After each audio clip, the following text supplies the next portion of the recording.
You're now tuned into Mic Check Waifu.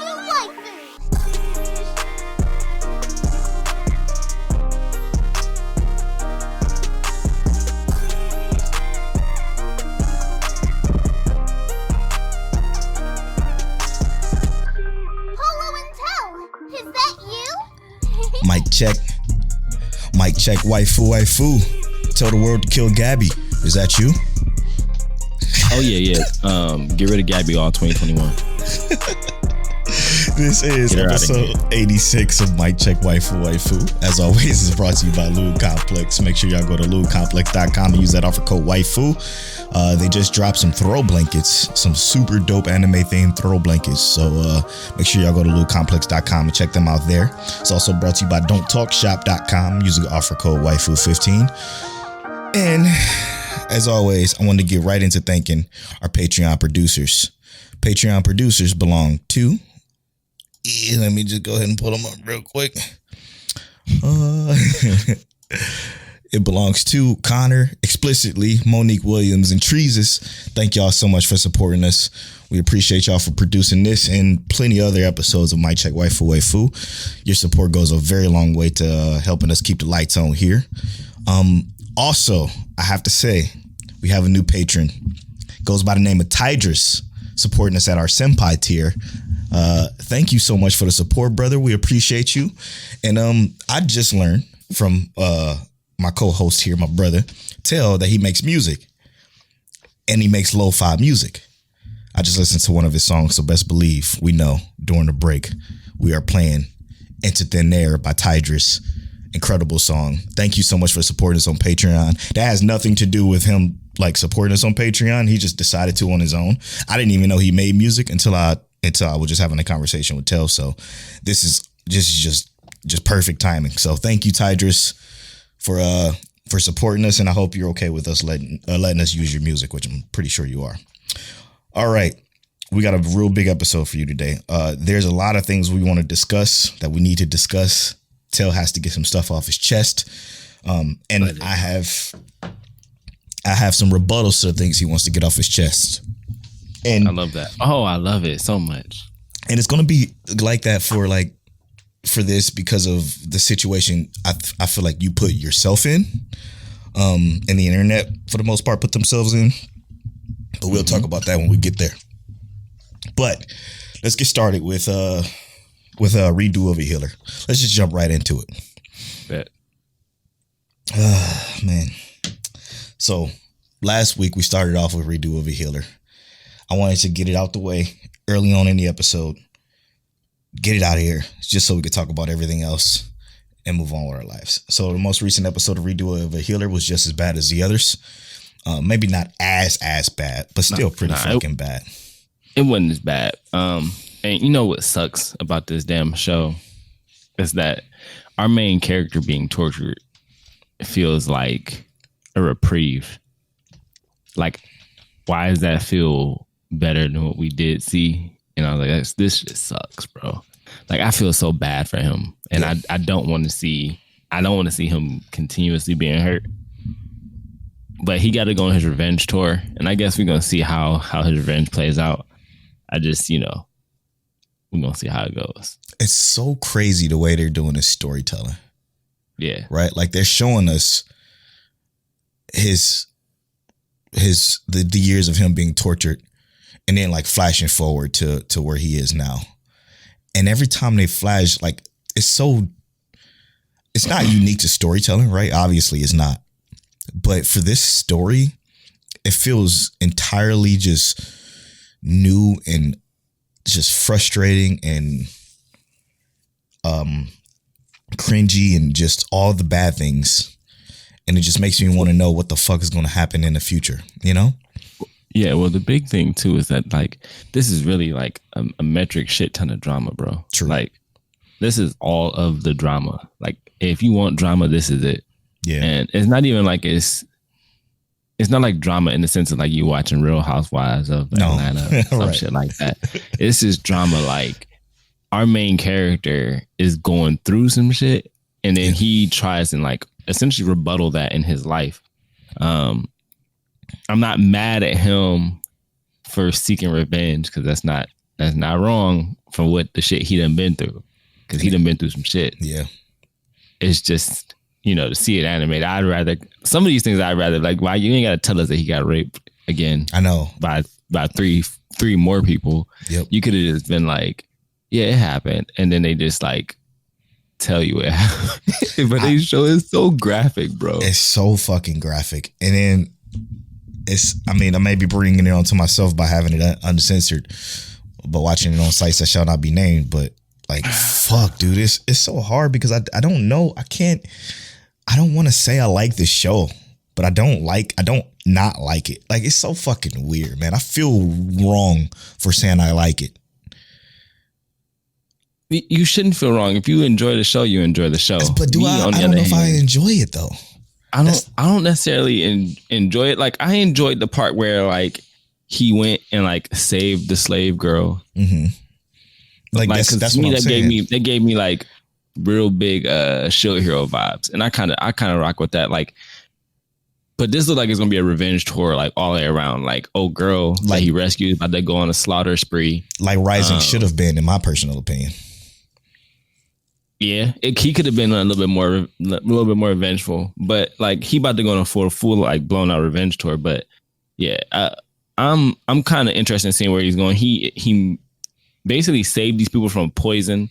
Yep. Like, in a smart way. Extra old people be like, there's too much fluoride in our water. Don't drink that. Like, he basically did that. I was like, don't drink that. Here, I'll give you some basically a cure for this, so that all the people can be healed, and then I just want a price on it. And then his thinking on it was like, look, this initial sale, I'll give you everything for 1 gold. But in the future, I want half whatever the profits are. You can set the initial sale price. I just want half of the profits. And that's a banger, because if he sell each one for 5 gold a piece, he literally makes way more.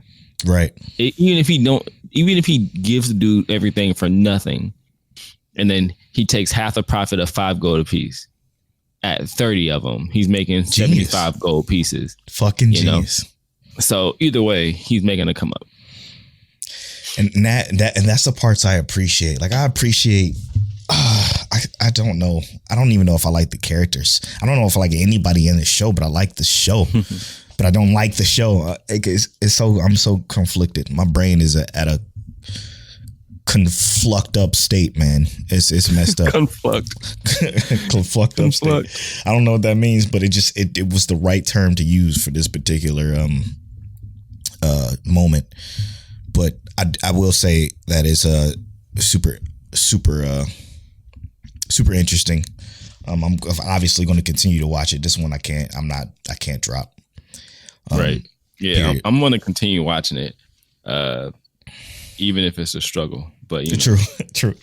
Just tone it back a little bit. I would even be me of all people is even saying tone it back, and I wouldn't dare say that about anything.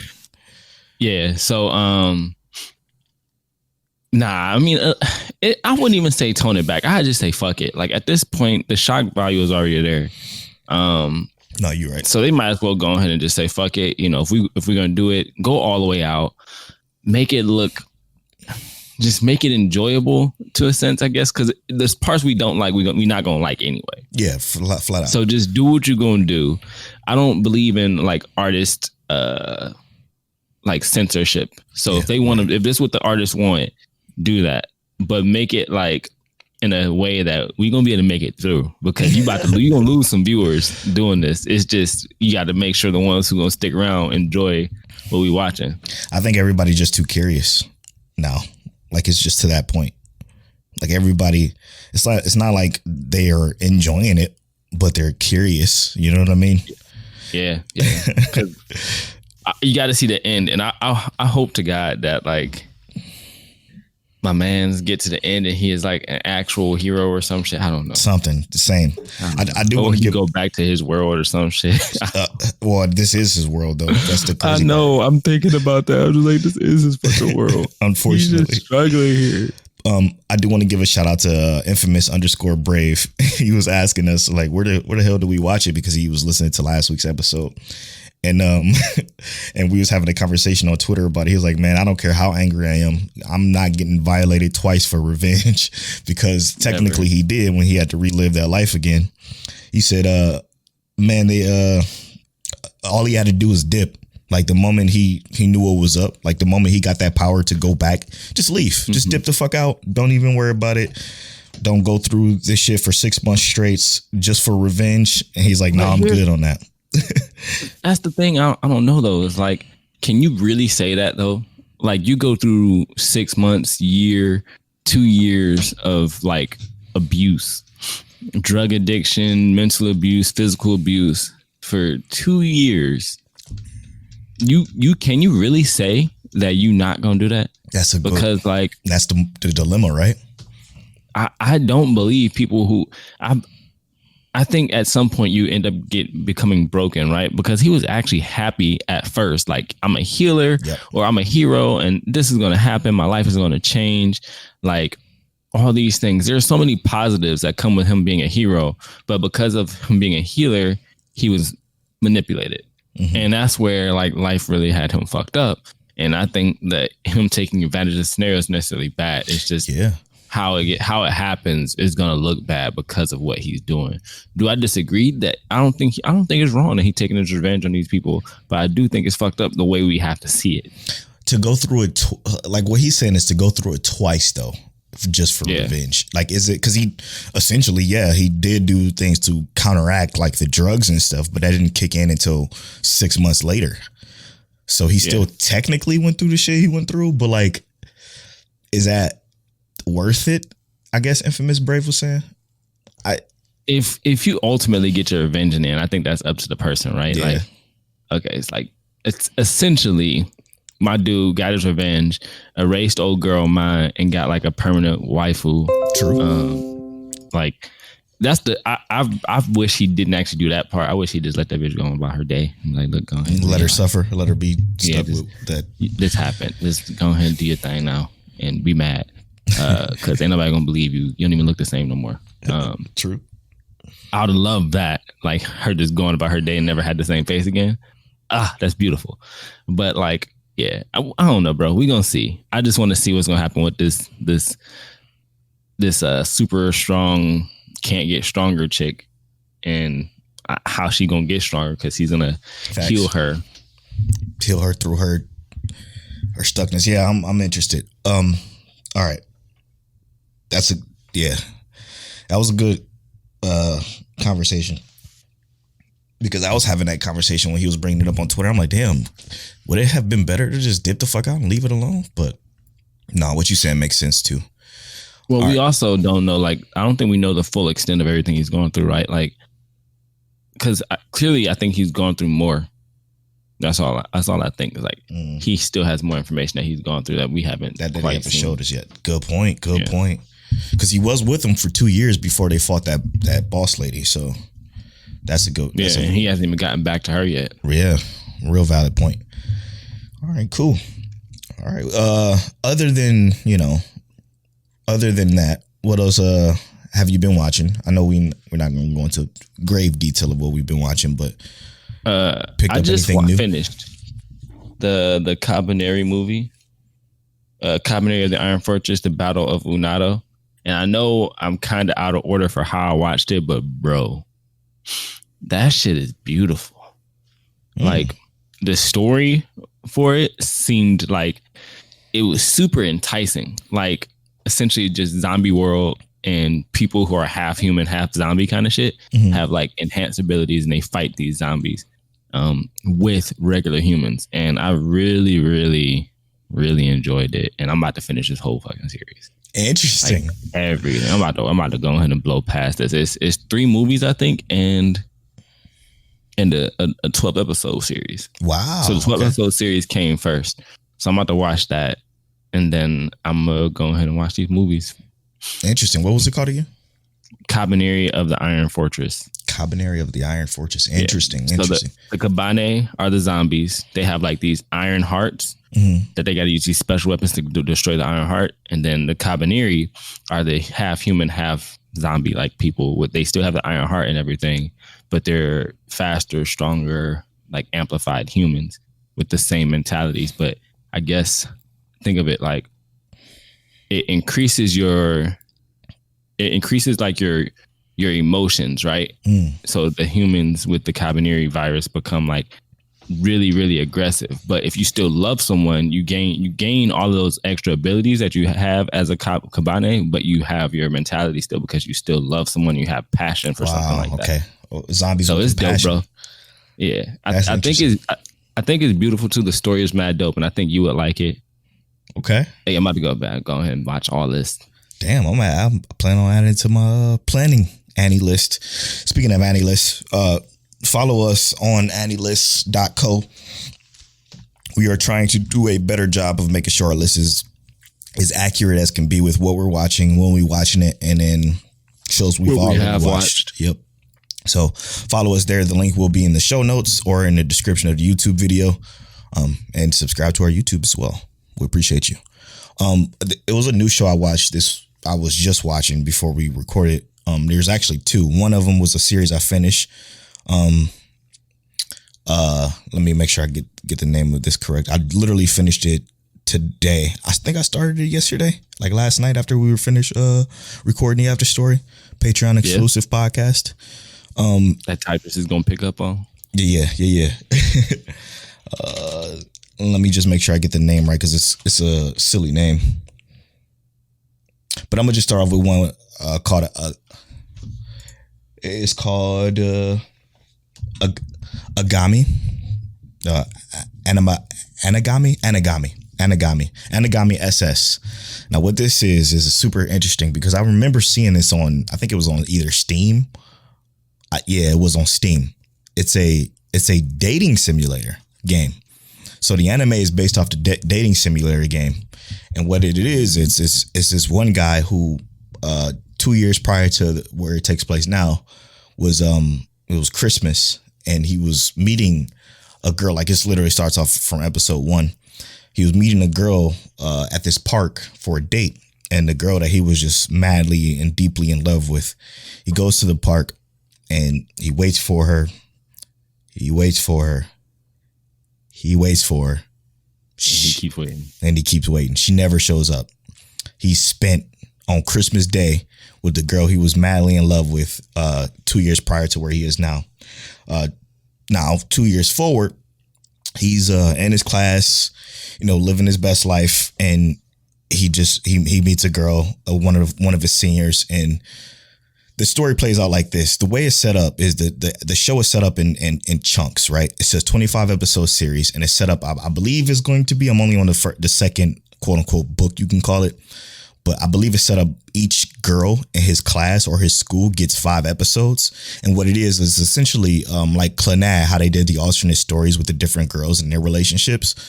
Yeah. It's a full story in like 4 or 5 episodes. 5 or 6 episodes, I'm sorry, that wraps through their relationship, like from the beginning to inevitably the future with different girls inside of his class. I believe there's 7 different girls that this goes through. And it's so interesting to see how an anime can be 25 episodes long, but tell an entire full story and character development, relationship development, drama, intrigue, enticements, it's jealousy. All of this can be told in 5 episodes.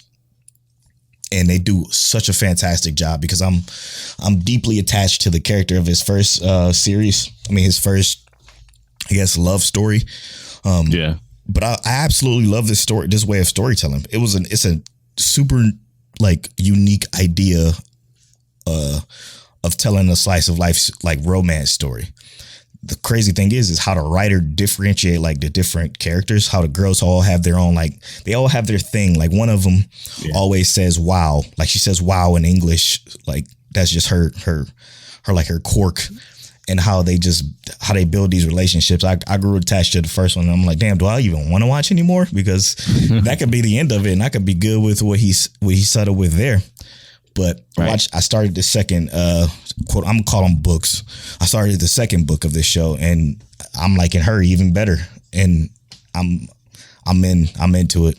I'm definitely into it. I think there's not many shows I think that can tell a story in such a short amount of time so well. I'm very surprised that you think that, like, that you didn't think that you would 100% love that kind of storytelling. Because, no, I absolutely do. Yeah, because I was like, Lynette did it so well that I would assume like this is probably one of your favorite types. And now that you're kind of like seeing it in another series, I'm like, yeah, this is definitely your style. Because I don't see it as a bad thing, because it gives a lot of people who like those multiple different possibilities. Yes. Like it gives you a really cool concept with that. Just like a dating simulator would, right? Like, and that's what this is based off. So I'm happy to know that I have 2 seasons of this. Apparently, it came out in 2010. It's pretty live. So if you're doing the Watchers Hunter Anime Challenge, I would add this one to the list. It'll be 2 points, and I think it'll work out. I'm gonna share one secret here that I don't even think Polow knows about me. I played a fair share of dating simulators when I was in middle school. Whoa! In middle school, that was before. We met in 7th grade, so we knew. Yeah. It was in middle school. I knew you. I think I played some as a freshman too, but like they were all anime dating simulators. And, dope! I ain't gonna say nothing, but I did. That's dope. And I don't think anyone knew that. I just kind of keep it secret. I never even played. I never played any of them until after I watched Clannad, because I was doing research on it after it was all said and done, and they told me it was a game. I'm like, wait a minute, what? And then I looked on the internet and saw it was a bunch of these games that you could just play, and I started playing a bunch of them. I don't remember any of them, to be honest, though. Yeah, none of them. They were like battleground games. Yeah, exactly. That's what called Battlegrounds. Yep. Battlegrounds. They had like the stick figure games. It had the dating sims. They had all kinds of shit on there. Oh, I'll never forget Battlegrounds. It was a Flash site. Yeah. Shout out to Flash, my childhood. Our childhood, yeah. It's awesome. And I also watch another one. It's called The Eighth Son. The Eighth Son. Fuck, man, I gotta find the name of this shit. It's a dumbass name, man. It is a stupid ass name. I'm not gonna lie to you. It is, Eighth Son? Okay, no, it's just called The Eighth Son. Are you kidding me? Like, what the fuck is that, right? But it came out last year during the summer, and it's a isekai. Not a very good one. It's not good, but for some reason, I enjoyed all of it. It was so bad, though. It's so bad. So it's a kid. I actually have this on my list. Did you really? Yeah, it's on my list right now. It's not good, but it's good, right? Like, it's just one of those shows. Watching it was super intriguing, but it's about a kid or a guy who don't know how he died. They never explain it, but he wakes up as like a 5-year-old in a different world completely, and this world is full of like the whole noble system and shit, the whole fantasy, dukes, countesses, duchess, all that shit. Mm-hmm. And he's born into a family of a knighthood who has 8 kids, and he's the youngest of them all. and he's the only one that ended up being adept in magic. And what's different about this show that's actually pretty cool is that magic is a super rare thing. Like, it's only 3 people in that entire like kingdom that they live in that has magic. So not that has magic, but that is strictly a powerful mage. And he ended up slaying some dragons and becoming super powerful and rich eventually, and almost starting like a harem, if you will. But it's interesting. It's a nice short 12 episodes you can blow through in like a day kind of show. Well, I know I can because I did. So, but it's okay. It's okay. Outside of the other stuff I watch being the normal the normal seasonal stuff. I have nothing new to say about those, but they're good. What about you? Yeah. I also, just a current rewatch is I added to the list. I picked up Ronin Warriors again. Mostly for the fact that like it's an old school classic, and I'm gonna finish it. And I'm gonna talk about it a little bit later. I think I'm gonna also use that one for our video series too, because I want to talk about how older anime hold up in like the newer generation, especially something that old. Like that was in the 80s, right? Not even the 90s, So yeah, Ronin Warriors, the first episode, I watched it. I was like, come on, bro. What is this? Not good, huh? It's not that it's not good. It's just that like if I was in the 80s or even the 90s, I'd be like, okay, this is cool. Because Yu Yu Hakusho, we just watched that, how good it was. Yu Yu Hakusho had way better, like, I guess, effects and everything. Where this is like super over dramatic, like Power Rangers, but an anime. And it's like, it's already animated. You ain't got to make this over dramatic. But I guess they did, right? Didn't they? Yeah, they had to. Yeah. Oh, yeah. So yeah, I'm in the middle of watching Ronin Warriors, and I can't wait to actually finish that and then talk about it a little bit. That's interesting. So out of everything, this is something I want to start doing every episode. After everything that we watched so far this summer season, or anything you picked up new this week, what was your favorite watch, episode wise, or show this week? 100% is the Kabaneri. Interesting. Like that episode or that movie blew me all the way the fuck back. I turned it on, wasn't expecting nothing that good. Interesting. At all. But, okay. Yeah. Other than that, it would honestly have to be Somali in the Forest Spirit. Other than that, but that was technically last week's watch. Yeah, that was last week. So for this week, for me, there's two. One I'm gonna call like my biggest surprise, and then another I'm gonna call my favorite. So my biggest surprise is this Amagami show. Like I was not expecting this to be anything special. I do believe it is special. That's my biggest surprise of a show that I watch. But my favorite episode this week has to go to Quintessential Quintuplets 2, episode 4. Holy shit, that shit almost blew me back. It felt like it felt like a season finale episode, and it was only the 4th episode. Watching this shit, shout out to Spolier on Twitter. Watching this shit had me, he said the same thing. It had me like, damn, is this the season finale? And then I would look at it, I'm like, no, I'm only 4 episodes in. Why does this feel so heavy? And it was extremely heavy. I'm super interested. That heavy? Yeah. I'm interested to see where this is gonna go, because like, and it's not even sad and like it's not death sad, right? Like it's just it's not that kind of show, but it was like emotional, It brought some emotions out of me, and it was dope. Yeah, ain't nothing wrong with a little bit of emotion in your anime. So fucking good. So good. So that was my favorite episode. Even, obviously ReZero was fantastic. Okay. Yes. And Attack on Titan. Yeah, that too. One of the best shows of all time, ReZero. Okay. But Quintessentials Quintuplets, this week really got me, probably affected me the most. And yeah. Interesting. Let's talk about our villain scale, y'all. So we had a villain scale back a while ago that we've created, and to be honest, me and Telle kept going back and forth on what we're gonna do for it, and we came up with something that was kind of, to be honest, thrown together. I was thinking to myself, I don't know when this was. It was during the week sometime. I believe right before I text you. I was thinking to myself, you know what? It was a tweet. It was explicitly, shout out to explicitly. He said, what was the villain scale about? What was the villain scale again? Because he linked me like this meme of the coronavirus or something like that. Yeah, because where coronavirus be ranked. Yeah. And I was like, damn, I don't even fucking remember what the whole villain scale was, but I do know what the number 1 spot was, and that's Demon. The Demon. Demon is our favorite shit. So we decided that we was going to rework our villain scale. So we're going to rework our villain scale this episode, and we're going to re-rank a couple of villains that we've encountered and go from there. So from the top, I think we should start off with a villain that we've encountered with one of our long watches, and that's Bleach, obviously, Aizen. Mm-hmm. We all know that he ranked at the highest level of demon in our old villain scale. But with our new one, Tell, you want to go through the new one for me, brother?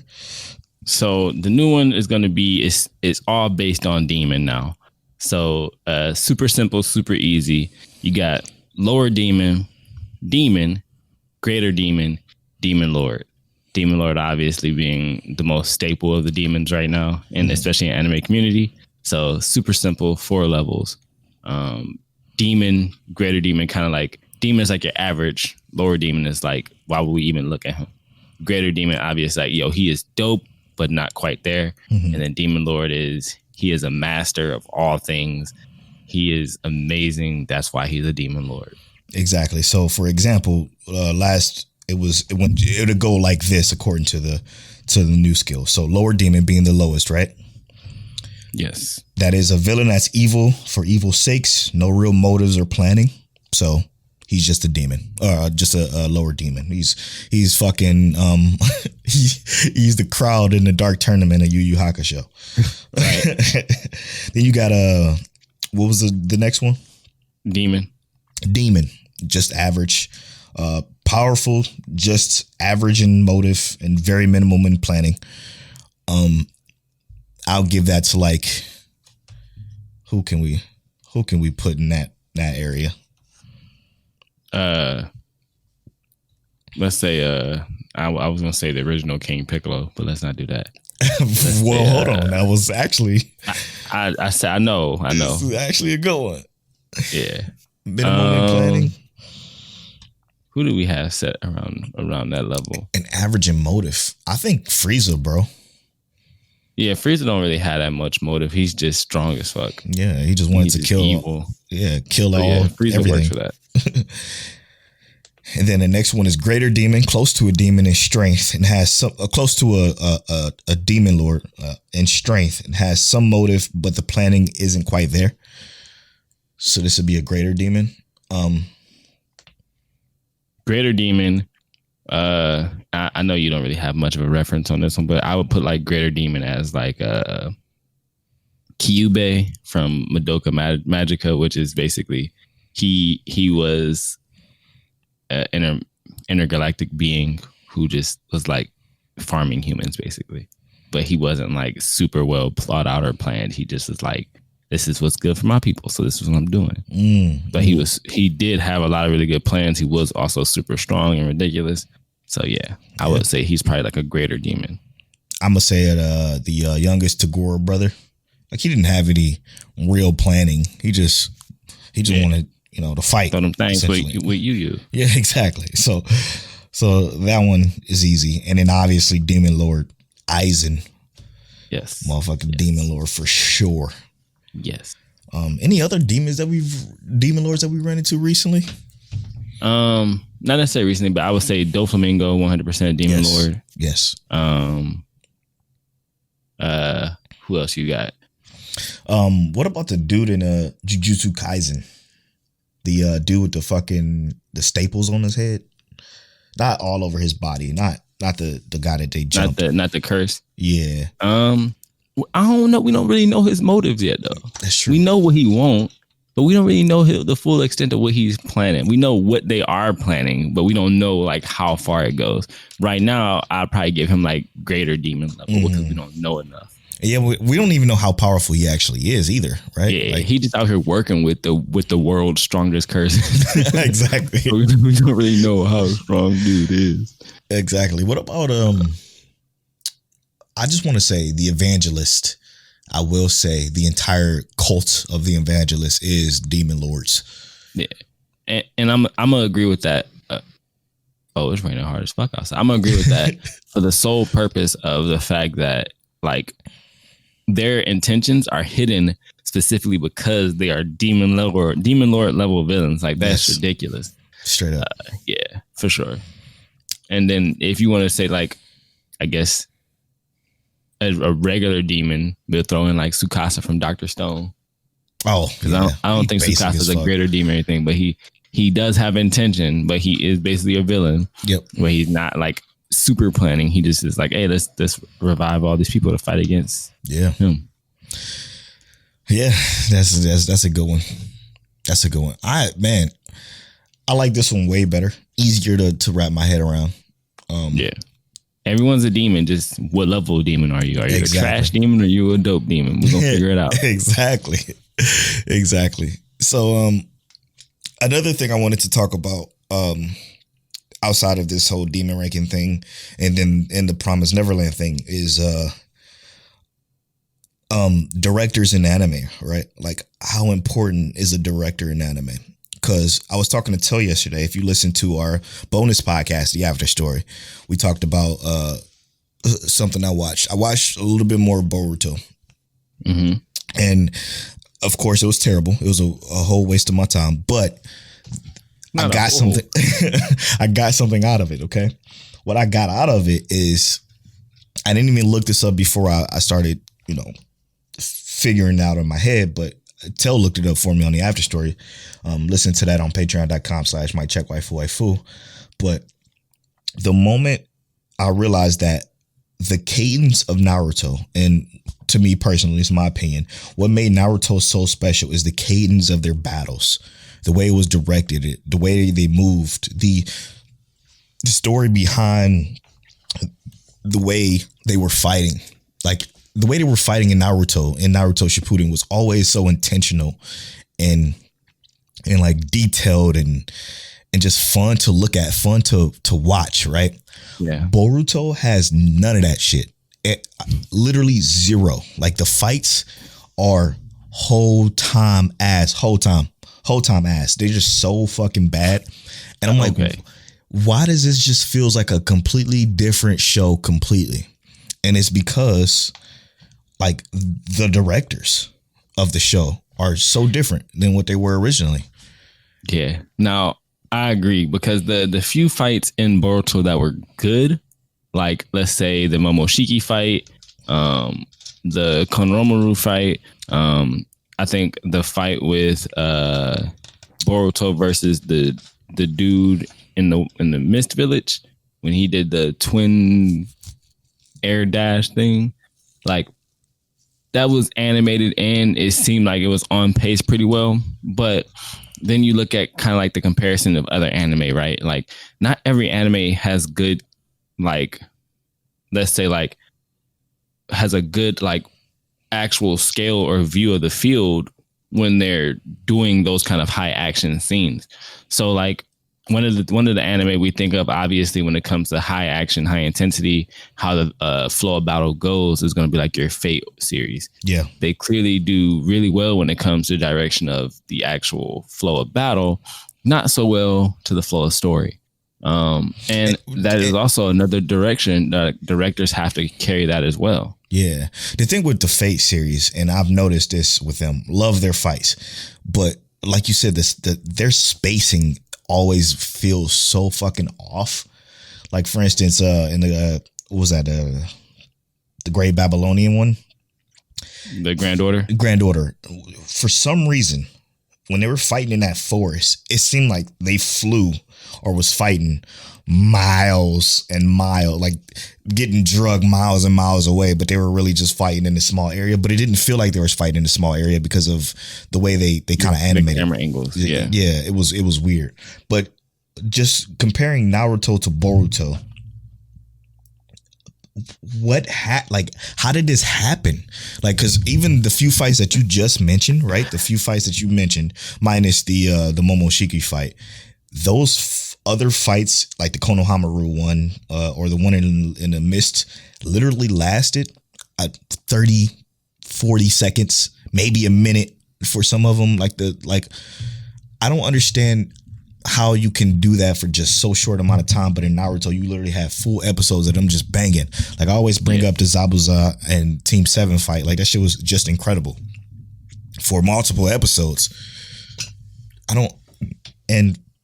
I just bring back OG directors for that show.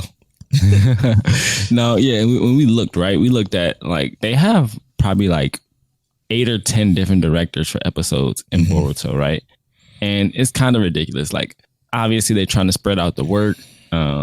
It's Studio Period, right? Yeah, unfortunately. They don't want it all falling down on one person.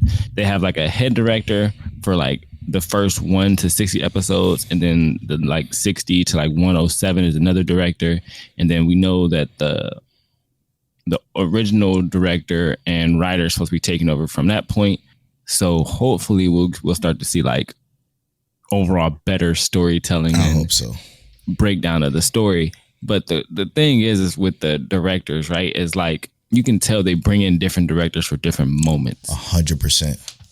Because like that meme episode, I finally got to that meme episode after struggling for about a year to get to it, when the guy was getting wrapped around a tree with the shuriken and the string, and he just disappeared and reappears.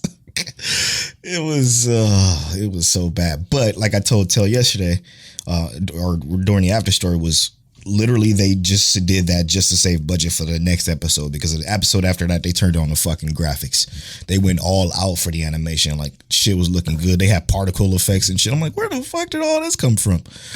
Shit was looking motion captured. I'm like, oh, okay, now we getting active. And I was in it. But then it only lasted for that episode and it was all gone. Yeah, and the production value of those episodes though, and that's what kind of blows me though, is like I would be okay with like average ass production like for the entire series if it was consistent. Yes. Right? Like don't give me trash production value and then give me really good production value, and then like there's never just an in between for like Boruto. And that's kind of like one of my issues with Black Clover, is that there's never like an in between. Yes. I mean, in my personal opinion, even their high quality episodes are high quality trash. Sure. But the thing is that like if you just gave us consistently, and that's where I'll say like I would prefer Black Clover in that specific instance, because I know what it's going to look like the entire time. I don't have to worry about what the frame rate or cadence is going to be, because I know they already have a set. They have it set in stone, basically. Will something be slightly, but not that much better to where it seems like an entirely different like director. Right. Even the story in Black Clover, which has always been super average, is consistently average opposed to what the fuck I'm watching in Boruto. Like Boruto's, even the story is terrible. So I can at least say Black Clover has that over it. But as a Naruto fan, come on, I'm so sorry about that, y'all. For those of you listening on the podcast, my fucking internet gives me these stupid pop-ups every once in a while. Sorry about that. But the story is even bad, but I can't not watch it though, because I'm just a Naruto fan, and I'm gonna use the podcast as an excuse to watch it and to shit on it. I will shit on Boruto until I see otherwise. Because I'm fair. As you should be, brother. And then now, do we want to take a quick break and then go into Promised Neverland? Yeah, let's do Get to Know Mike Check Waifu. Okay, we gonna get to know Mike Check Waifu. Go to break. Shout out to Tigers. Entertain there. We're gonna play that during the break, and then we're gonna come back and talk the Promised Neverland. But it's an entire topic revolving around Promised Neverland. So stick around. If you haven't seen it, I would still say keep listening, because we will go into spoilers, but it won't change much for you. Yeah, exactly. I can't wait to talk about this topic though. But we're about to get to know Mike Check Waifu, and this is where one of us rolls a random number generator, that being me this time. The other reads a question from a docket, and we answer that question here with you guys right now. It says we have 93. Copy that. I know, but I'm gonna erase whatever comes up, so we'll go down eventually. All right. Generate 49. Bet 49. Okay. So number 49, an anime that you could not finish. Oof, man, where do I start? Quite a few of those. Yeah. This is perfect because I got my anilist pulled up right here. Plunderer. Whole ass. Let's go to my dropped list there here. There is real a quick. dropped list, right? Yeah. Yep. So shows I couldn't finish: Assassin's Pride. Couldn't finish that. Asteroid in Love, couldn't finish that. Guy Bite, definitely couldn't finish that. Abe, I don't know how you fucking did it. You're a psychopath. Ninja Collection was whole terrible. I don't even know why I even attempted to watch that. Pet was awful. That first episode was one of some of the worst shit I've ever seen. I already said Plunderer. God of High School, I couldn't finish. Fairy Tale, The Ones Within, Cop Craft. Oh shit, Fairy Tale. Yeah, that's the one I dropped to. Where we at? Cop Craft was one I dropped as well. Which one?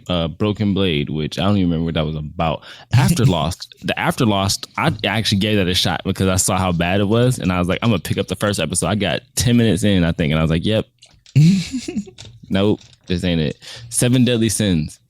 Oh wow. Which, yeah, I want to go back and watch that, but after seeing how Netflix butchered that one, I think we should still watch it. Yeah, I'm gonna watch it. I was so disappointed. I got a lot of catching up to. I think I got to watch season 3. Yeah, bro. And that's before it gets to the bad animation, I think. Interesting. All right, we're gonna take this quick break. Hey, Tidris, shout out to you. Into Thin Air. It's playing right now. We'll be right back after these.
Is that you?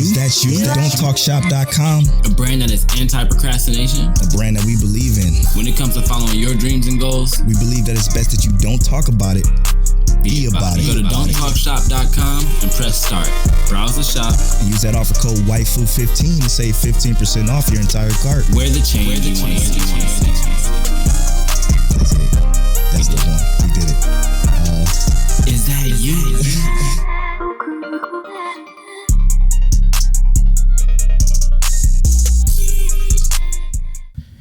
And welcome back to Mic Check Waifu episode 86. Pick up sticks. So we're gonna start off with The Promised Neverland. This is going to be us discussing with slight spoilers, full spoilers, whatever. Episode 4 of The Promised Neverland season 2. Now, Tell, you said you got a lot to say here. So the only reason I have a lot to say, and I'm not even gonna say it's a lot to say, it's more or less like from what The Promised Neverland episode 4 really just did, it kind of blows me all the way back. And I was talking to Polow about this yesterday, and we're going to see how it goes, because it seems like Polow might have a rebuttal to what I'm going to say. Mm-hmm. But I'm a Promised Neverland manga reader, and they literally just cut out a whole season's worth of like information and character development and realizations that they could have given to a lot of people, and they actually cut out a lot of people's favorite arc in the entirety of the manga, and that happened in a split second. And because if you never read the manga, you wouldn't even notice, because it doesn't make a difference, right? But there's information that would make a significant difference to the viewer, that you would notice just from seeing how things go. So like, I'm a little heartbroken by it. I would have definitely been willing to give Promised Neverland Anime of the Year had they done the Goldie Pond arc. But it appears that they're not going to be doing Goldie Pond. It appears that they are working on a anime specific ending and story representation that's not going to correlate necessarily with the manga. Yeah, rebuttal to that, your fault. You know, like, I mean, you've got the experience, the story you've got the experience in your manga. That's fantastic. Great. Mm-hmm. Congratulations, manga readers. You got to experience the Goldie Pond arc. This episode was absolutely fucking phenomenal from a direction standpoint, from a situational standpoint. Not animation. The animation of this isn't good. It never was good. So I'm not even going to talk about that. But yeah, the story and the give a fuck about these kids, I still have it. You know, I don't know what the fuck the Goldie Pond arc is. To be honest, frankly, I don't care. Because it was still a fantastic episode. I see it all through Twitter. Tell, you're not alone. People are fucking, I'm going to drop The Promised Neverland. I get it. Drop it. No. I get it. I completely get it. It's not going by your manga, but you already read the shit. Keep your read experience separate from your anime experience. The anime experience is going to be different, unfortunately for y'all, but for us who just watching it, the shit was epic, and it was directed so well. And here's my specific issue though. And my issue lies with the fact that all of that happened differently because of what happened in Goldie Pond, right? So like they did invade in that area, kind of like how that happened, but there is a whole nother set of characters who helped them escape, right? And the information you get from those characters and how the story progresses was essentially given like, this is what happens, right? There's a character named Hugo who also escaped from farms that we have no idea who he is, because who said he's not going to be there? Just because it's out of the order in which you've read it don't mean he's still not going to be there. They still have to. We don't know. Yeah, they still have to escape, essentially. Like, they're still in fucking trouble right now from where the episode left off. It could be in a different order from which you read it. Like, he could show up helping them in the forest right now. Like, we don't know. Well, yeah. From what I remember, this segment picks up right where Hugo has already killed himself and so you blown up the bunker. Okay. So Hugo was the guy that helped them escape from that situation because he committed. I still think that's going to happen. I still think that has time to happen in the sense like, because what if they go back to the bunker and say, hey, you know, they know where we are. We stopped them. We have to get our shit and get out. Maybe they got it. Maybe they got everything when they escape initially, but who knows? Who knows? Maybe it's just different. Maybe that still is coming. We'll see. I'm still personally, I'm heartbroken. Like I said, I don't see how they could go back and do that. Right? Like there was too much that was missed. Like that whole help thing. Hugo explained that those were his people that he helped escape from the camps and that kind of thing. That's why it was there. Those are people who he was with, and they decided they could no longer take it and stay inside the bunker, and they left. And there's just so much that like you gotta, and it's hard for me because you gotta really, really like dive into the manga and you gotta meet the characters. If it still happens, which I still think they could still do it because again, the bunker isn't completely destroyed yet. Yes, the people came, but they're sending Isabella down to capture the kids. Who knows that this just isn't a different form of the story, the same story. We'll see. I mean, I hope so. There's demons that they haven't met that they were supposed to meet that come back on later in the story. So like, there's just so many different things that like that were supposed to converge on this area and then carry over to later stories and it is help only us 11 realize. Episodes. Yeah. Huh? It is only 11 episodes. Yeah. We'll see. I think that what they're gonna show some other things sooner than it. To me, it's gonna feel less impactful because of how soon this stuff is gonna hit. So we'll see. I'm still gonna enjoy it. I know I'm gonna enjoy it because I am gonna enjoy it because of the story itself inside the series is really good. That was just probably one of like my favorite parts leading up into what might be coming next. Because I'm not going to say I know what's coming next because I don't. I don't know what's coming next. This is what they're doing. I don't feel sorry for none of y'all. Like I don't. I just don't. Like the shit was still so good. I wouldn't expect you to. Yeah. Like it was still so good. And again, this is y'all fault. You cannot go into a situation to where you read the manga of something, i.e. Attack on Titan or The Promised Neverland or whatever the case may be, and then you watch an anime and then you see something completely different and it just changed your whole perspective on the series. Like now you say I'm not saying that you saying this, but I'm just saying other people in general. Now other people in general are saying the episode wasn't good. That's just not true. The episode was still great. I didn't say that. No. Yeah, I know. That's what I'm saying. Like other people are though. Like I understand it being different from what you know and what you expect as a watcher, just a watcher of it. And this is exactly why I just wanted to watch it because I mean, the chances of something being different is high. I absolutely loved it, especially the way it was directed, especially the way the motherfuckers came out of nowhere.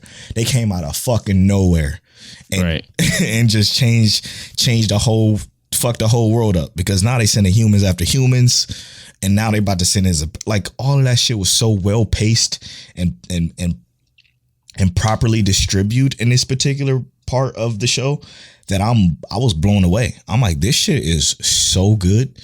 And now I can't wait to see what's going to happen next. Because guess what? I didn't read the manga, so I don't have that disappointment, I guess.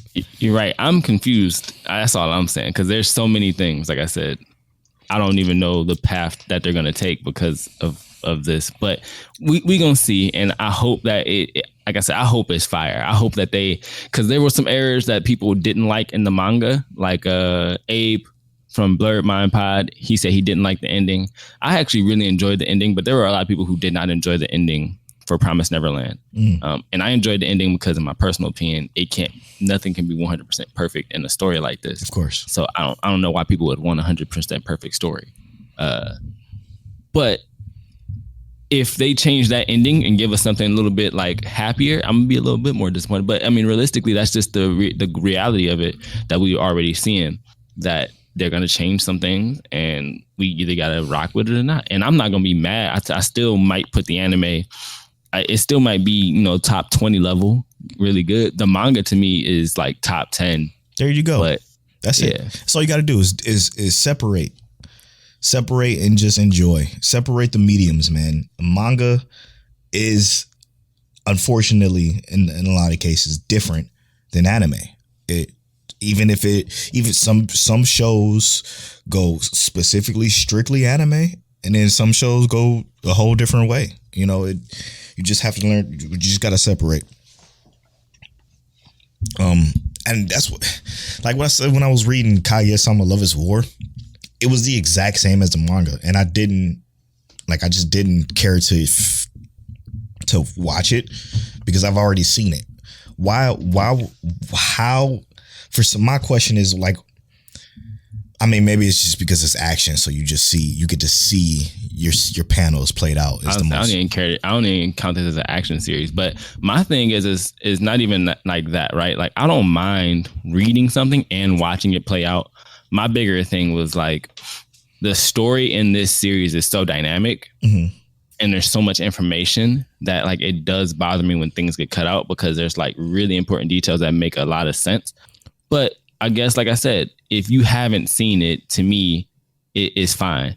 Like, Monique was watching Promised Neverland this season 2, and she was like, I really don't understand where that pen came from. And I was like, it's because of season 1. They did show the pen, but they didn't really show it like how like Norman gave them the pen before he left and died. It was a package left. It was definitely It was left a part of the letter that he gave to Emma when they were recapping. She's saying like it's thing. disorienting to say that they have a touchscreen pen that just opens up and there's like a touchscreen and like all this shit. Like they didn't know they could do that, and we there's so many things that they didn't know that you wouldn't know about if you didn't like read it.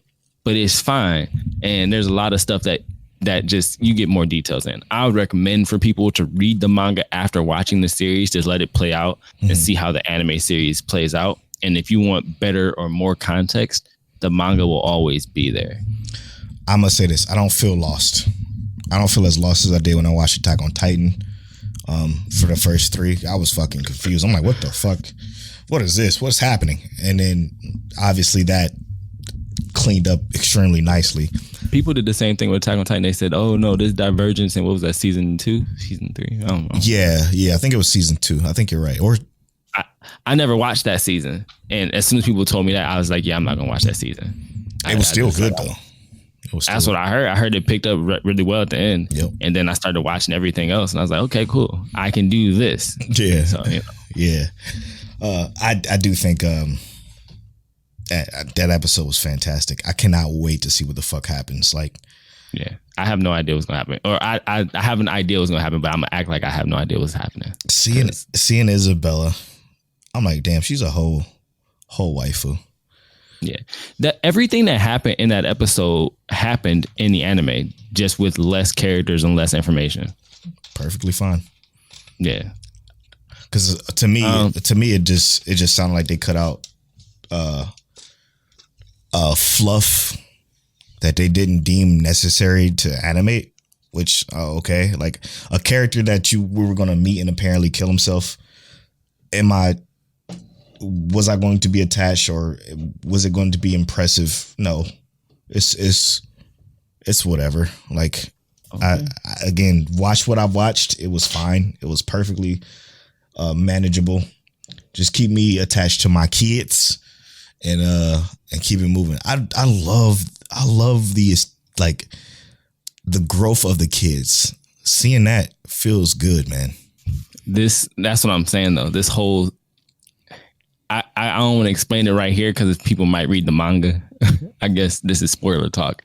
The whole thing is that Goldie Pond is a group of kids, or is a group where the demons gather kids who escaped, or they capture kids. They let them free, and then they hunt those kids for sport and eat them.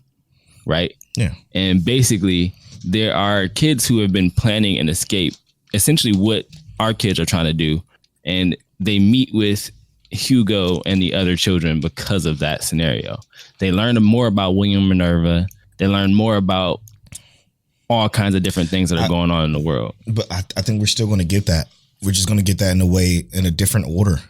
Like, yeah, they probably just going to mention it and say like, you know, but that's the thing is that like, I don't know if they can do it in a different order. They might be able to. They will, because of where they're headed.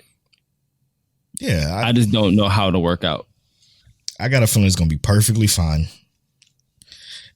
and people are losing their shit for nothing. Yeah, like you said, I didn't flip out like everybody else did. I did see a lot of people like, oh no, fuck this. I'm gonna drop this. Like, come on. But I was like, yo, I am solidly disappointed. But we gonna see. I'm rocking with it still. If they twist this around and blow everybody back, I'm gonna be like, that's the difference between the I wouldn't even say problem. No, it is. I must just say it's a problem. The problem with the anime community is they expect it to be, especially manga readers, they expect it to be the way they read it all the fucking time. I get it. Mm-hmm. I get it. A lot of fucking shit scarred y'all with let's look at Twin Star Exorcist, for example. Twin Star Exorcist, yo, I would never. I get it, but you have to separate. You already experienced the story of Promised Neverland in the manga. That's your manga. You're good. You're done. You be happy with that. That's fantastic. Now, the people that watch the anime, who are just watching the anime, are going to enjoy, hopefully, if they continue at this pace. Me personally thinking, if they continue at this pace, it's still going to be great. I think is just fine. I hope they make a Goldie Pond movie. Nah. I hope, because that is a part that I specifically wanted to see animated. That's why I was disappointed. If they make it a movie, I can take it, because it's an hour and a half, and I feel like they could do that scene or that moment in an hour and a half and relay consequentially good information, but set it off as a movie since they're going to take it out of the series. So we could say like, hey, this is, even if it's just like a filler based movie, like say it's filler. Yeah. I'll take it because it was in the manga, but I just want to see that part. That was a part that I was specifically waiting to see animated. I got you. And that's what sucks as a manga reader. There's those parts you see that like you wanted to see animated so bad, and you have to be like, okay, well now I'll have to just bite my tongue and just be like, that's it. I'm not gonna ever get to animated. I think what it does is it brings y'all to reality. Just watch it and enjoy it. If it's different, you get a whole nother. You get a 2. You get the Promised Neverland Brotherhood or whatever. This is you get to enjoy it a second time. It's just different, and keep the 2 separate. All right, well, let's move on to probably the least impressive episode for me personally this week. And as strange as it sounds, was Jujutsu Kaisen. Like, really? Yeah. I mean, I was not saying that I wasn't impressed. I enjoyed the fight between the panda and the robot. I just didn't care that much, you know? Like, the shit was beautiful. It was animated well. I just didn't care about it. I felt like it just kind of drug out the episode. I thought they were going to give us, like we talked about last week, I thought they were going to give us a piece of everybody, not just, 10 seconds of one, 10 seconds of another, and then the rest of the episode being dedicated to one fight. Yeah. It was really cool seeing Panda do his thing. Yeah. Finding out that he's got essentially 3 forms. Yeah, it was pretty sweet. And finding out that dude is controlling his puppet essentially from a long range, but it did. Like, I agree with you. It felt like dragged out. Like, they could have given us more. They could have given us back to Yuji. Yep. They could have given us back to what's her name, Mai, and we could have been watching these different things take place. Like, they could have gave us like 5 minutes here, 5 minutes here, 5 minutes here, 5 minutes here, and then next episode could have been like a convergence on everything. Yep. Kind of wrapping up. But we'll see, because like, it was hype seeing Panda, 100%. But we wanted to see other stuff. Yeah, like, because it just seemed like a hype fight episode. Right. And again, everything about it was dope, animation wise. Even the stories they told in between the fights were great. I'm only saying this because this is episode 16 out of 24. We ain't got that much left. I want to see this shit. I want to see how this shit wrap up. I just kind of want to see more of Sukuna, but. See Sukuna pop up and do some shit. Yeah, I want to see some more villainy, but or even more with the curses and shit too. Like, I just want kind of this part to kind of speed up, and that's just me being selfish, right? Like, I just want. Since we talked about the villain scale earlier in this episode, where would we rank Sukuna right now? Because I'm thinking he's like a greater demon right now. because he just raw as fuck. Yeah, right. But he's not like Demon Lord right now because we don't know like what his kind of plans are. Now we do know he got some kind of plan on UG.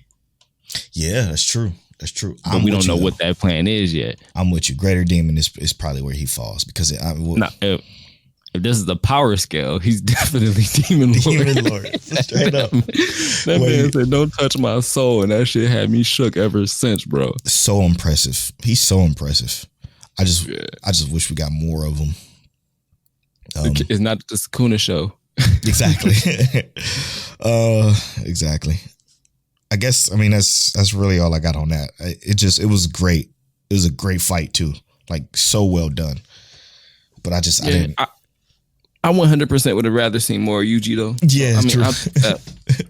But something tells me UG's gonna be like the end of this episode, like the end of this like fighting series.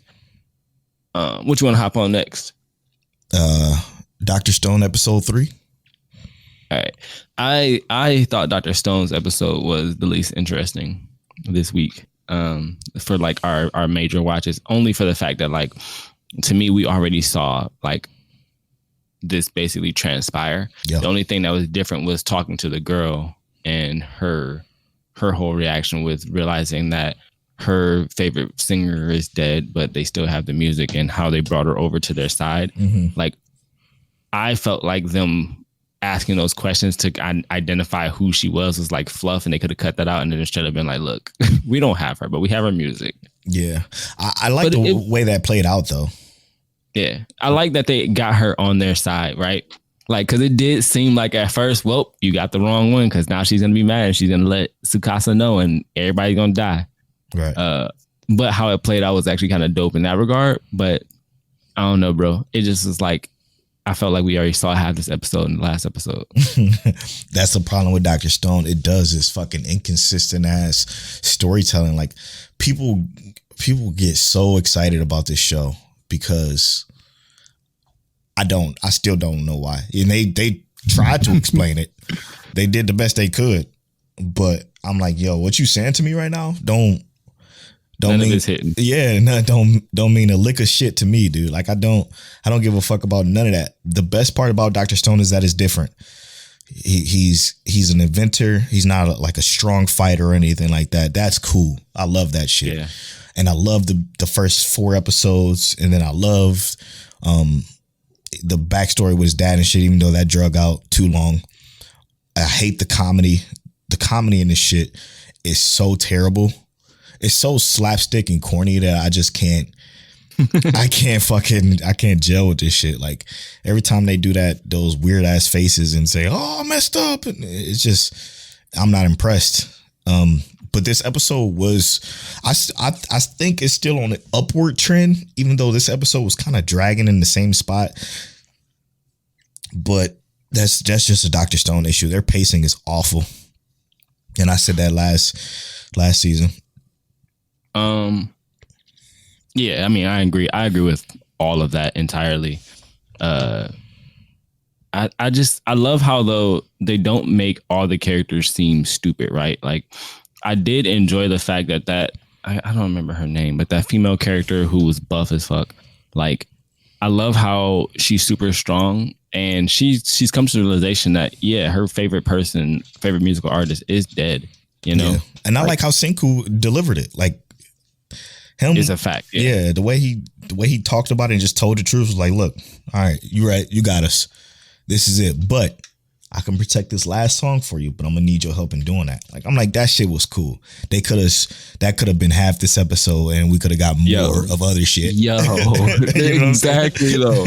Like, cause that was the smoothest part. Cause it like, I think if they had progressed with that faster, like, I low-key probably would even shed a tear for that. Like, because it felt like a scenario that was real. Like, could you imagine being 2,000 years into the future with nothing but like fucking bullshit? And then you're like, yeah, your favorite musical artist, the only time you ever heard music again in this entire time comes through this weird cell phone. And you get to hear the kind of songs that got you through life in general. And then, like, I'm just like, I imagined that part. And it did give me some emotion. But all the BS buildup that they had leading up to that was like, I don't even care anymore. Which, like I said, I care, but it's like there was too much build up to nothing. To where they could have given us more progression. We could have seen what her next step is and actually helping them. She's going to help them inside of Tsukasa's village, but it's like, what's the next step? They could have gone and seen Tsukasa and given us that presence of like fear or something like that, instead of just letting us end on like, I'm helping. Thank you. Cool. We knew you were going to help. We just didn't know what was going to take you to get there. It's the inconsistencies with the pacing of the show that fucks with us. That's all it is. And the whole conversation we had, we have to get to Tech Talk. We really, really, really do. Tech Talk is still coming soon. There's an idea I want to run by Telle. We're gonna worry about that later. But there was the conversation on Twitter between Fire Force and Dr. Stone blew me. And it came from like the other people, whatever. It coming from Pat. Shout out to God Punch, the webtoon. Make sure y'all read that. I was shocked that he felt as strongly as he did about Dr. Stone, opposed to Fire Force, because he said Fire Force, all they do is talk about Amaterasu and whatever else he said. I don't remember, but I was and being a writer of your own series, you would think that he would be more indulgent in the storyline. A great writer, by the way. Information. Oh yeah. We not taking that from Pat at all. We're talking about from the sheer fact of like a story writer, like people normally would probably indulge in that kind of concept better, where I had to disconnect in the fact that like Dr. Stone has a better story, because to me in my mind, Dr. Stone's story is so open-ended, right? Like if I ask you, how was your day today? You know how many answers you can give me for how was your day today? Yeah. We don't even know who the villain is or what they might even look like. In Fire Force, we know now who the villain not necessarily 100% is, but we know that they are the evangelist, and we don't know where they came from. We know what direction we're going in, right? Dr. Stone is just like, once the Stone War is over, what the hell is next? Like, what, do we fight against time? I don't know. How do we figure out what's going on? And to me, that blows me. It's like, and I'm not saying I'm looking for like a closed-ended, this is the direction for the story. What I'm saying is I'm looking for an idea that grasps me to like, this is the root of where we're headed. Yes. And this is how we're going to get to the actual ending, rather than like every week we're making a new puzzle to figure shit out. Like I'm done with that. Like, yeah, that's too simple. That's exactly what I'm saying. The inventions were so fucking cool for 5, 6, even 7 episodes. But to give me this shit for 17 episodes, bro, 17 episodes with no progression to your main story. Why? Why did Senku need to spend, maybe let's say he needed time to create all these inventions. So they gave it a fluid, because it's been a year since he's seen Tajiro, where the fuck his name is, and Kaiju. Yeah, and Yuriha, whatever the fuck her name is. And I get that, but I just don't know if it was all necessary, it wasn't good. It got, and I do need to realize that I actually enjoy Dr. Stone. We both do. It's okay. Like, it's a decent series.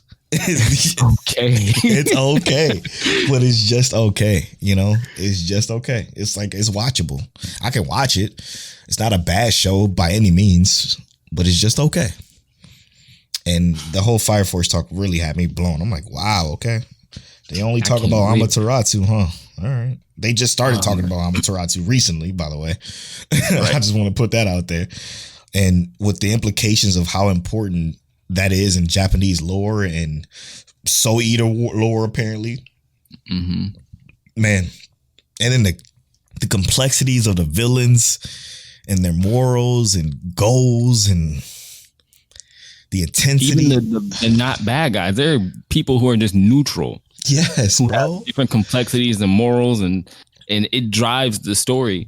We got a whole pillar ass person who is being held by a psychopath who likes beating on weak children. Man. But like, for whatever reason, it balances those mentalities, and it makes sense that this kid who's always been driven to become better, actually embraces someone who's saying, no, stay weak. Yeah. It's crazy. It it makes so much sense. And it's like, dude, you just said that so well. It's just so much to it that you just don't, that's a past purely entertainment. Like it's deep. It's deep. It reminds me of that conversation you had with Black Heroes about how the damage system or whatever y'all were talking about. Yeah. I had to step in. I'm like, come on, man.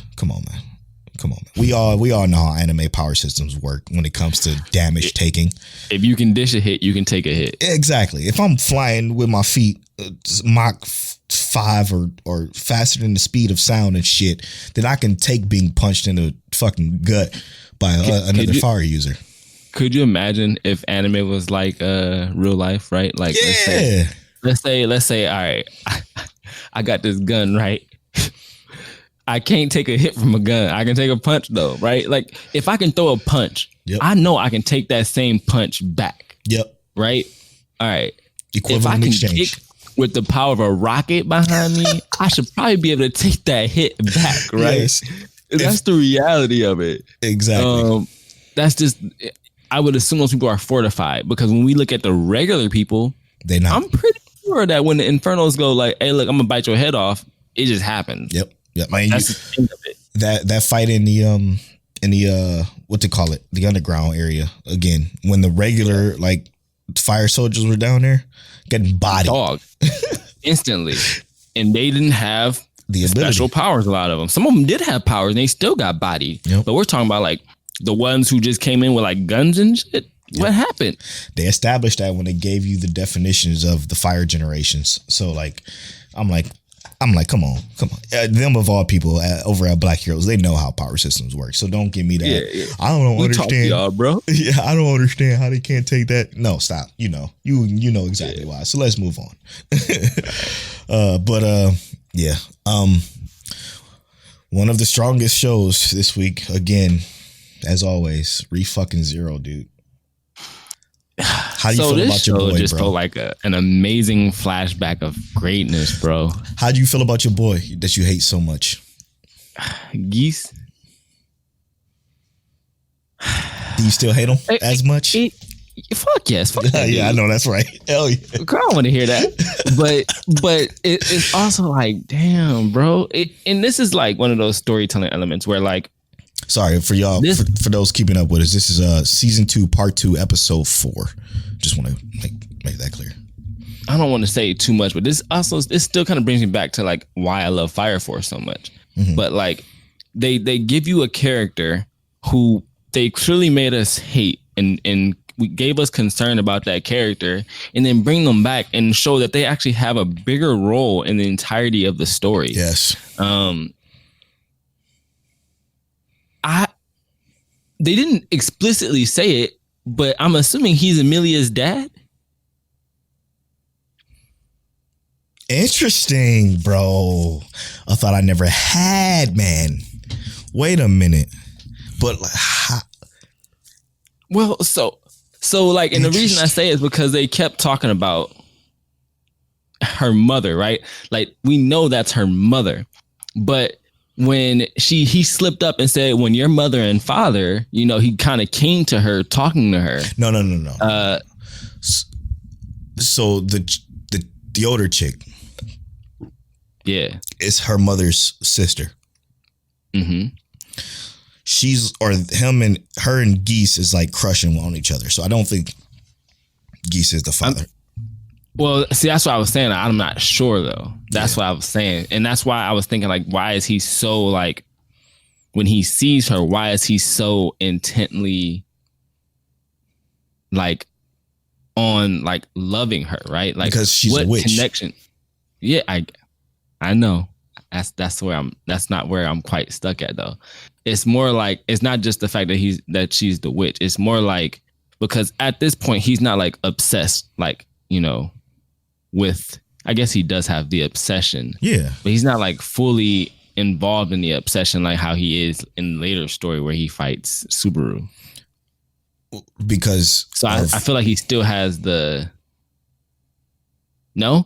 I feel like he still has the his sense, and like that's why he kind of like loves Amelia so much. You don't think he lost his sense because of what happened later when Amelia lost her memory? Because that's what I was thinking. I was thinking he lost his shit when she lost her memory. Is where I was going, which happened around. He can't remember her. Yeah, exactly. Around that whole time, because she obviously did something with the seal that caused some major shit. Or it might just be old dude who popped up in that moment. The apostle degree, right?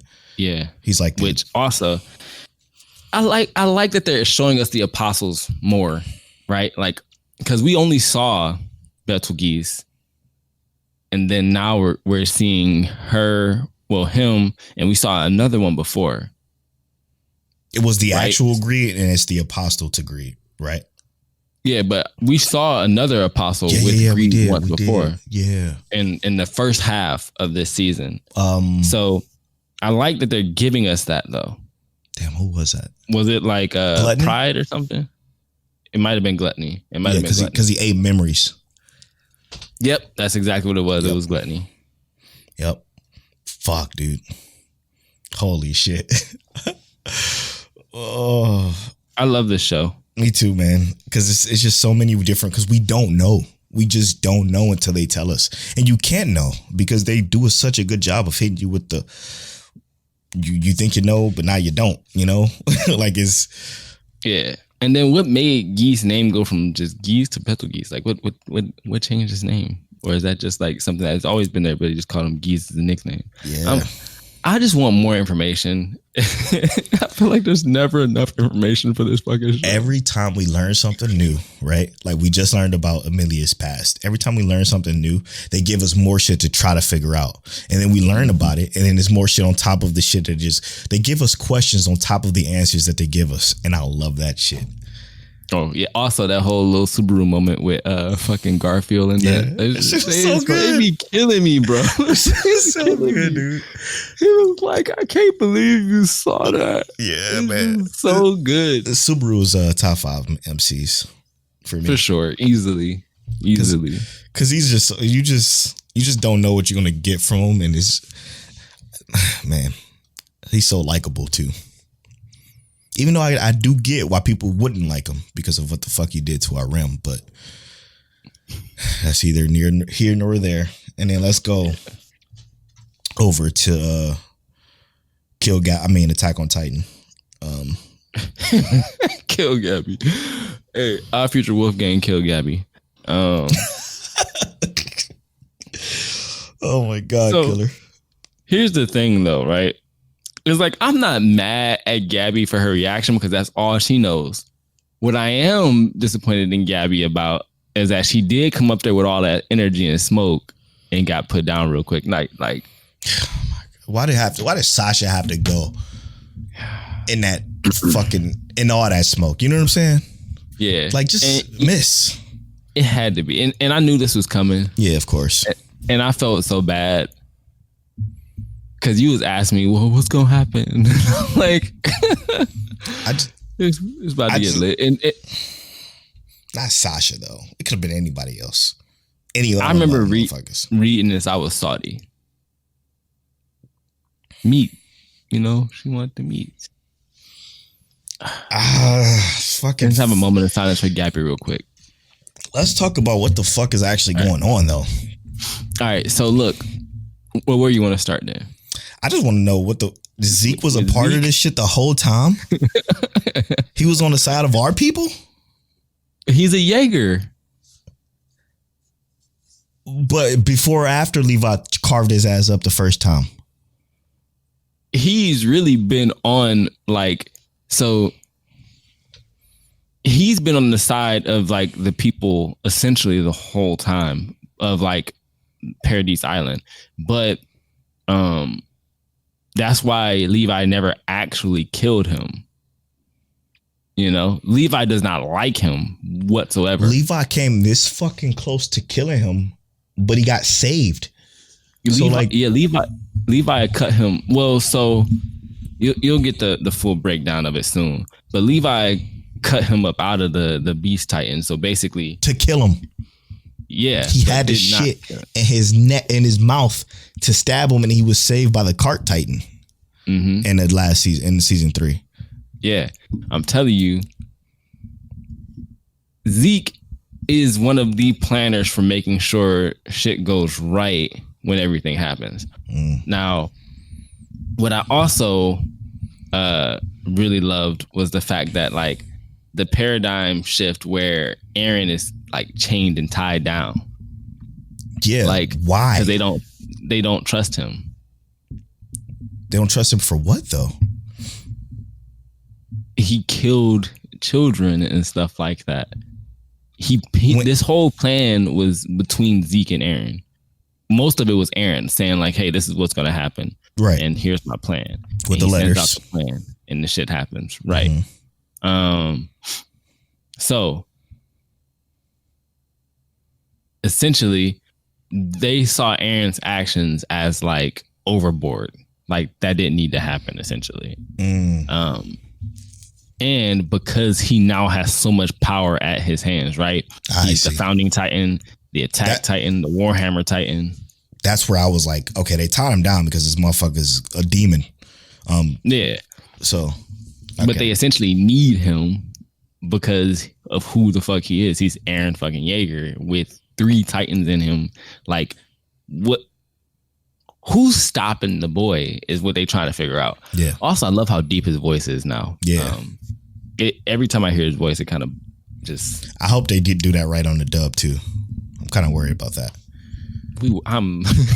Hey yo, from all the big major anime dubs we've been seeing and how they've been going lately, I'm kind of like not even going. I'm gonna give it a chance, but we gonna see. We gotta see. Yeah, we gotta see. The Jujutsu Kaisen was fucking. That blew me back. I'm like, not all of them though. Not all of Jujutsu Kaisen. No, it was literally just the main character, which is the main character. So that's why I'm like, if you get the main character wrong, to me, you ain't shit. You know what I'm saying? Like, you gotta have the main character. Voice ain't that bad. It's Sukuna. Nah, it's Yuji's voice. Yuji's voice is way worse than Sukuna's, but Sukuna's is also terrible. When Sukuna was doing like his maniacal laugh, I was like, y'all can hold that, bro. It was a maniacal. Stop that. He's a demon. It sounded Joker-ish, which was weird, but like, right. That's what I was saying. Because to me, Sukuna got that deep, like dark voice. Yeah. I hope they do it right in Attack on Titan when they do the dub. That's all I'm saying. Yeah, me too. Because Eren's voice in the dub is clean. Like the voice they gave him in the actual dub is pretty clean. But this is an older Eren, exactly. A darker Eren. Yep. A more twisted Eren, and they need to convey that properly. Give Eren a black man voice. True. I'm just joking. So don't do that. They don't like he doesn't give a fuck about killing the kids. Is essentially. But why should he? Who does? Like, why the fuck do they? You know what I'm saying? You could even see like some of them people was like, "Yo, we throw these fucking kids overboard off this ship right now." And I'm not saying that's the right energy because we should not be so willing to kill children, right? But like I said, these children were raised to fight them. That's their whole goal in life. Look at what just happened, bro. Sasha just died. Like Armin and Mikasa should pull up and be like, "Yo, we get it, Eren." They should be demons now. They should be like, "Yo, fuck this shit. I'm down to kill whatever we gotta kill." Because look at what this little fucking chick just did to one of our best friends. Yeah, y'all been with her for years now. Since the conception of this goddamn show, basically. If you had to put Eren on a villain scale, what level would you put him at? He's a demon lord. I didn't think you were gonna put him on the list because you didn't think he was a villain. But I don't give a fuck. If you want to consider him a villain for killing Marlians, fuck. I'm a villain too. Then I'm with him. I'm rooting for this villain like no other. That's why you my brother. That's why you my fucking brother. I am rooting for him like no other, man. I'm telling you. Because when it gets darker, it's gonna get darker, and I'm gonna be like, I'm still with Eren. Hey, to be Gito, you know, I don't give a fuck how bad everybody else is in the dub. When Levi talk in the dub and it's Matthew Mercer going ham. Oh yeah, I can't fucking wait. I forgot how deep Levi's voice was in the subs. Yeah, I was like, yo, Levi when he talked, it's like commanding, like, yo, shut the fuck up. I'm talking. I'm home. Yep. I'm talking. I'm in control. And Mercer gonna deliver that shit. I cannot wait until that. Just that part right there. Crazy. Just that part right there where he's sitting and talking to Aaron is like, look at what he say? That look on your face or some shit like that. Yeah. After he kick him or some shit. You just have a kickable face. That's what he said. Levi is hilarious, bro. And first of all, you kicking the dude. I'll knock all this over right now. Yeah. Don't kick me. All I gotta do is bite my motherfucking tongue and all of this shit. But Levi don't care, because to Levi, and that's why I look like Levi so much. Levi, to him, he's like, you're just another Titan. I'll just kill you. Just like I do every other Titan. Don't you worry. I'll get to you like I do any other Titan. See, this is what's killing me is that you just said Zeke. This is Zeke's whole plan. That motherfucker killed one of the most important people in the show. Yeah. Well, all right. So I misspoke. He wasn't with them then. Yeah, then. It was a later transition, essentially. So okay. So they're gonna tell us how all this shit happened eventually. Yes. So he must because they have to talk more about how the story progressed, right? You'll see kind of like when Aaron talks about the transfer of powers and stuff, kind of like how they did with Ymir and when he got the founding Titan power, kind of how they did that whole thing. There'll be a whole conversation piece. Yeah, as long as they don't cut it out, because I don't know how they're gonna really do it with. But they only got 11 episodes. Oh no, it's 16. No, 16. Yeah, they got 8 more. Yeah, well, okay. Yeah, so they'll probably have a whole conversation piece about how that happened. Yeah, they're gonna need to, because it doesn't. Because right now it technically don't make sense any fucking sense. Yeah. Like when and how and where. You know what I'm saying? He must have figured out like the bullshit the Marlians has been about. But why wouldn't Reiner in on this plan? Like, why wouldn't all the Titans culminate with this plan? Well, the part of it is that Reiner was so down with the Marlians at first. And I don't think that Zeke expected that. Like that he wasn't, Reiner wouldn't make a worthy or a compatible ally. That's Reiner doesn't want to fight still. You can see that very much so. But he's not necessarily compatible with everyone else. Broke. Bro, how you get your jaw rocked off and you're an armor Titan though? Got his shit pushed in. But he managed to grab Pac though. Nah, he grabbed the jaw Titan. That's Pac. You know what? Peak. Peak is the car Titan and Pac is the jaw Titan. Right. I was thinking something else. But why didn't nobody notice that Zeke was gone? Or did they just think he's dead? No, they know Zeke was there. I know, but I'm saying the kids thought he was dead. Before they got up to the ship, they thought he was dead. Like they killed, like she was saying, they killed Zeke. Yeah, Levi is convincing, I guess, in that way. But I think also because of how much smoke. I think if you talk about how much smoke the Titans let off, the Colossal is the most, and then I think the Beast Titan is the second most because he's the biggest after that. Yeah. Because he's the closest to a Colossal Titan. And they just grabbed him. Okay. Damn. So good. It's all so good. All right. I think that'll wrap. I mean, we could talk about Reincarnation Islam. Ain't much happen. It was good. Another great episode. We'll just say that. Yeah, true. All right. We just finished talking about Attack on Titan, aka Kill Gabby. That's what Polow is pushing. ReZero. What y'all think about Geese now? Still hate him. Yeah, Dr. True. Stone. Was that a good episode to y'all? Was it better than Jujutsu Kaisen this week? Polow thinks so. Jujutsu Kaisen. Panda threw some hands. Got blasted on. I don't think it's. I didn't think it was better. Oh, okay, my bad. I'm tripping. Promise Neverland. Does the change affect you at all? No? You only watch the anime? No? Okay, cool. All right. And then we also got to know Mike Check Waifu, but we also played Into Thin Air by Tidris, our new Patreon subscriber. We appreciate you, bro. We also had a topic about directors in anime and how that direction actually changes the pace and cadence of the show and makes different scenes better. who's your favorite anime director. We also had to talk about our demon scale ranking. So we now go with our villains as demons, lower tier demon, demon, greater demon, and demon lord being the highest level for a demon you can get at Mic Check Waifu. Obviously, you know, the boy Aizen is a demon lord and Doflamingo demon lords. So I also watched Ronin Warriors this week. Polow watched Eighth Son, Are You Kidding Me?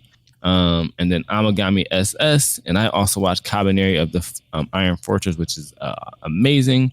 And we both talked about Redo of Healer. Is that too much shock value in that show? Let us know. That's been episode 86 of Mic Check Waifu. I'm at Polow Born Fly on all social media. And I am at King Telliano on all social media. You can follow our social medias at Mic Check Waifu on Twitter and at Mic Check Waifu on Instagram. And as always, Mic Check. Peace.